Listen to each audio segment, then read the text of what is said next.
કે ભાઈ સૌથી પહેલું કામ કયું શરૂ કરવાનું, તો એમના મગજમાં એમની પણ ખૂબ રજૂઆત હતી કે જે વોકડો તમારો 4 દિવસમાં જે લાઈન દોરી છે એ લાઈનથી દોરીને દબાણો દૂર કરવાનું ટૂંક જ સમયમાં શરૂ થઈ જશે. સાથે સાથે જે નદી ઊંડી કરવાની છે એનું કામ પણ અપાઈ ગયું છે.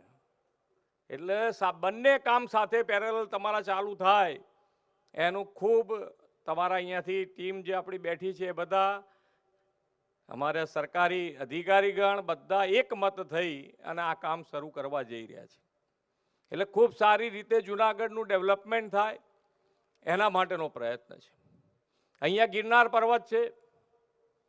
ગિરનાર પર્વતમાં પાણીની સમસ્યા અને પાણીની સમસ્યા દૂર કરવા માટે ત્યાં ઉપર કંઈક એક કુંડ છે, એની અંદર એને ટ્રીટ કરીને ત્યાં આગળ પીવાનું પાણી આપવાની વાત હતી, પણ એ તો કે 1 મહિનામાં પૂરું થઈ જાય. એટલે આજે અમારા મેયરશ્રી ટીમ, સાંસદ, ધારાસભ્યો બધા કે આના માટે તો આપણે નર્મદાનું પાણી ઉપર લઈ જવું પડે. એટલે પાછા બધા આયા હોય સીએમ એટલે બધાની ગણતરીને તૈયાર પાકી હોતી. એ લોકો કહે કે અહીંયાથી નર્મદાનું ઉપર પાણી લઈ જવું હોય તો કલેક્ટરશ્રી કે 25 કરોડનો પ્રોજેક્ટ બને એવો છે. મેં કહું અમે મંજૂર કરીએ છીએ.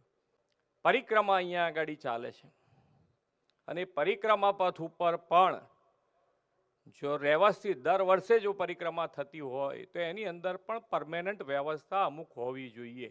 એના માટેનો પણ પ્લાન બનાવવાના કીધા છે કે ભાઈ તમે એનો પણ આખો પ્લાન બનાવો કે શું શું વસ્તુની જરૂરિયાત રેગ્યુલર પડે છે, સાફ સફાઈથી માંડીને.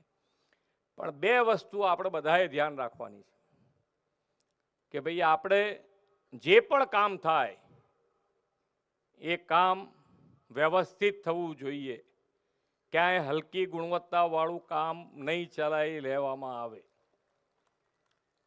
અને જ્યારે ગિરનાર ઉપર અહીંયા પાવાગઢ આવતા હોય, આપણે હમણાં જ વાઇબ્રન્ટ કર્યું છે માનનીય નરેન્દ્રભાઈના નેતૃત્વમાં 10મી કડી કરી અને રેકોર્ડ બ્રેક આપણે એબોયુ પણ કર્યા છે.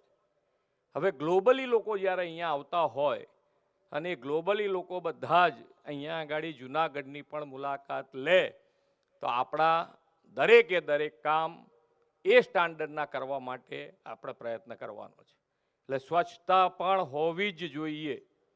સ્વચ્છતા રાખવામાં અમારા તરફથી અમારી ટીમ પણ પૂરી લાગશે, પણ આપનો નાગરિક તરીકેની જવાબદારી આપની પણ નિભાવવાની છે અને એ નિભાવશો તો જ આપણે ખૂબ સારી રીતે આ જુનાગઢનું ડેવલપમેન્ટ કરી શકીશું.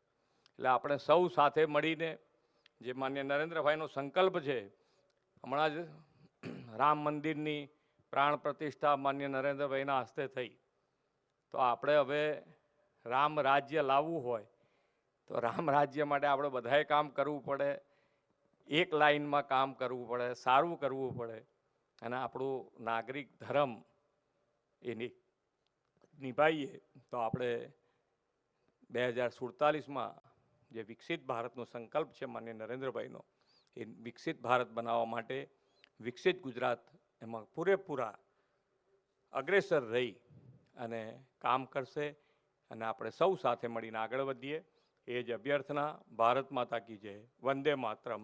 જય જય ગરવી.